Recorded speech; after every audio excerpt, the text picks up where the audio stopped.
Selamat pagi Bapak Ibu Saudara-saudara yang terkasih. Salam sehat bagi kita semua. Horas di pagi hari ini, mari kita sambut firman Tuhan. Kita berdoa. Bapa di dalam surga, di dalam nama Tuhan Yesus Kristus Juru Selamat kami yang hidup, kami sungguh bersyukur kepadamu pada pagi hari ini atas segala kebaikan dan kemurahan-Mu di dalam kehidupan kami. Tuhan Allah, sepanjang malam dan hingga pada pagi hari ini, tangan kuasa kasih-Mu menaungi kehidupan kami, dan hati kami sungguh bersyukur merasakan penyertaan dan pemeliharaan Tuhan dalam hidup kami. Terpujilah Engkau Tuhan dari kekal sampai selama-lamanya. Dan saat ini hati kami, hidup kami hendak diterangi oleh kebenaran firman-Mu. Curahkan Roh Kudus-Mu bagi kami, agar kami dapat menerima, memahami, dan melakukan kebenaran firman-Mu. Hanya di dalam nama Tuhan Yesus Kristus, Juru Selamat kami yang hidup, kami berdoa dan bersyukur. Amin. Bapak Ibu Saudara-saudara yang terkasih, firman Tuhan yang menyapa kita pada hari ini tertulis dalam kitab 1 Korintus pasal 2 ayat 5. Demikian firman Tuhan. Supaya iman kamu jangan bergantung pada hikmat manusia, tetapi pada kekuatan Allah. Demikian firman Tuhan. Bapak Ibu Saudara-saudara yang terkasih, tentu setiap orang pasti sangat senang mendengarkan kata-kata yang penuh dengan hikmat, kata-kata yang penuh dengan sapaan yang manis, kata-kata yang penuh dengan kelembutan, kata-kata yang penuh dengan tutur kata atau penggunaan kosakata yang baik dan benar dan yang menyejukkan di dalam hati dan pikiran kita. Para akademisi, orang-orang terdidik akan sangat senang mendengarkan kata-kata, kalimat, atau narasi yang struktur bahasanya itu teratur. Kalau kita ingat dulu belajar bahasa Indonesia, ada SPOK-nya, maka para akademisi, orang yang terbiasa menulis, akan sangat senang mendengarkan setiap tuturan kata yang teratur dengan hal-hal yang seperti itu. Apa yang dinyatakan oleh kitab Amsal juga seperti itu. Kata-kata yang baik itu akan menyejukkan hati.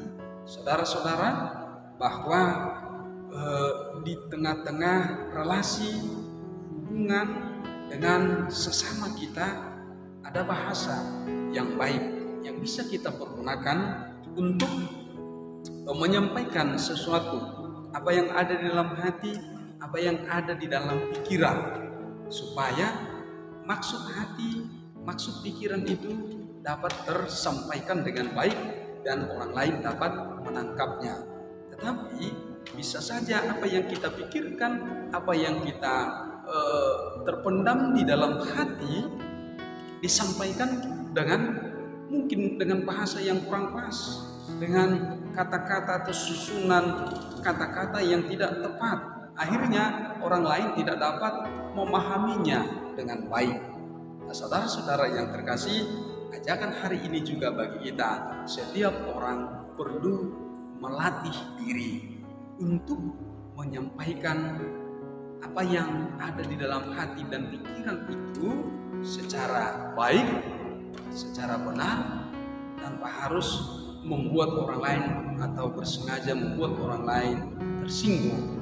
Nah, saudara, apa yang disampaikan di dalam firman hari ini mengajarkan kepada kita bahwa hikmat pengetahuan itu benar penting.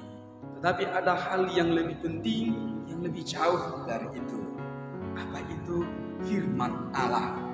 Firman Allah yang sampai di tengah-tengah kehidupan kita ini adalah firman yang telah dikerjakan oleh Roh Kudus bagi kita, sehingga sampai ke telinga, sampai ke dalam hati, sampai ke dalam pikiran, sampai kepada kehidupan kita semua. Firman yang telah bekerja itu telah menolong kita, telah membawa kita kepada iman, mengimani Tuhan Yesus Kristus di dalam kehidupan kita. Bapak Ibu saudara-saudara yang terkasih, apa yang pernah dialami oleh Rasul Paulus ketika dia berhadapan dengan jemaat Korintus? Rasul Paulus adalah orang yang terdidik. Rasul Paulus adalah seorang ahli agama, ahli Taurat yang sangat dihormati. Dengan penjelasan kata-katanya, hikmatnya, pengetahuannya mungkin akan sangat jelas. Bagaimana ketika dia akan mengajar orang-orang yang dia ajari. Tetapi ternyata bahwa sekalipun begitu hebatnya Rasul Paulus, sekalipun pengetahuannya begitu luas, sekalipun tutur katanya itu begitu baik, teratur tentunya, tetapi ternyata tentang firman Allah itu tidak berlaku. Itu tidak diandalkan. Itu semuanya dia tinggalkan. Tetapi firman Allah itu hanya akan dikerjakan oleh kekuatan Roh Kudus. Roh Kuduslah yang bekerja. Roh Kuduslah yang menolong untuk memberi pengertian yang benar dan yang baik kepada para pendengarnya. Itu sebabnya juga nasihat Rasul Paulus kepada Timotius, sampaikanlah firman itu pada waktu yang baik maupun waktu yang tidak baik. Artinya apa? Firman itu harus terus disampaikan karena rohlah yang mengerjakan itu.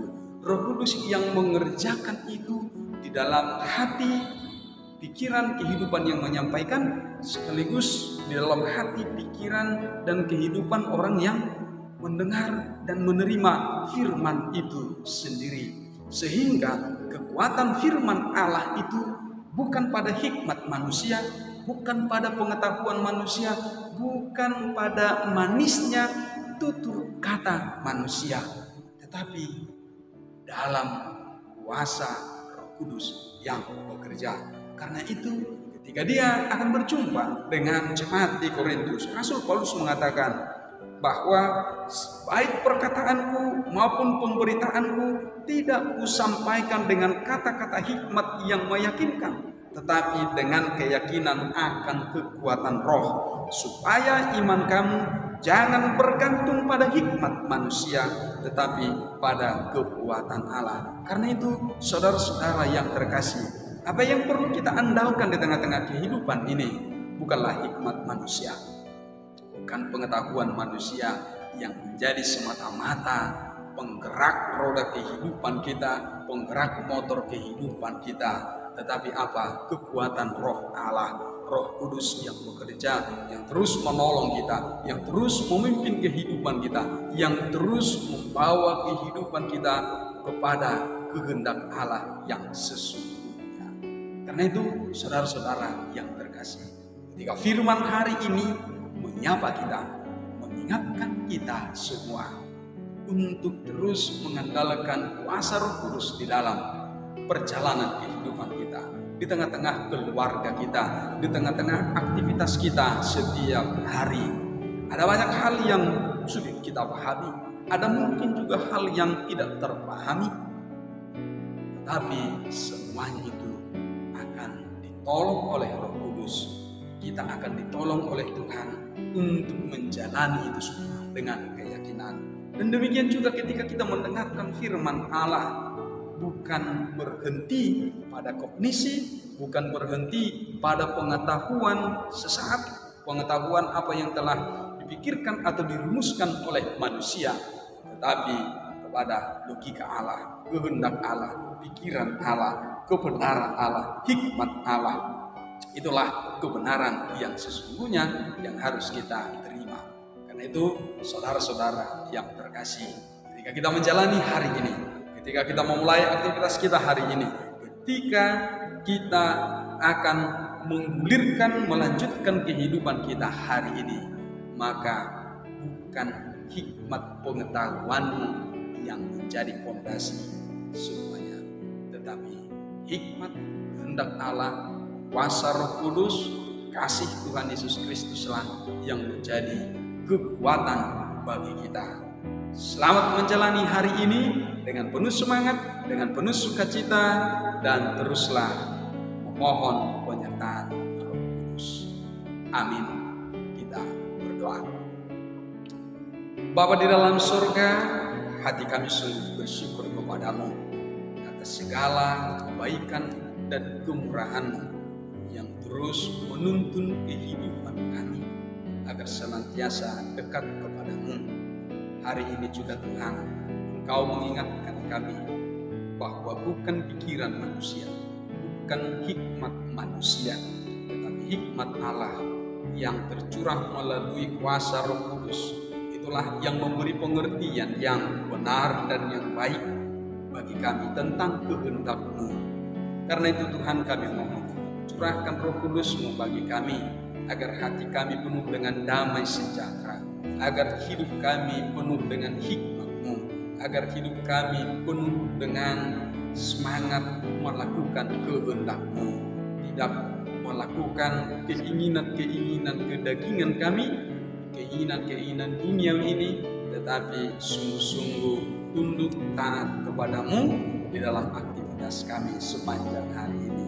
Terima kasih Tuhan, berkati semua keluarga kami, anak-anak kecil, remaja, anak poso gunung, para orang tua, ayah, ibu, para lansia, para janda, duda, para yatim, piatu, semuanya biarlah Tuhan yang memberkati kami.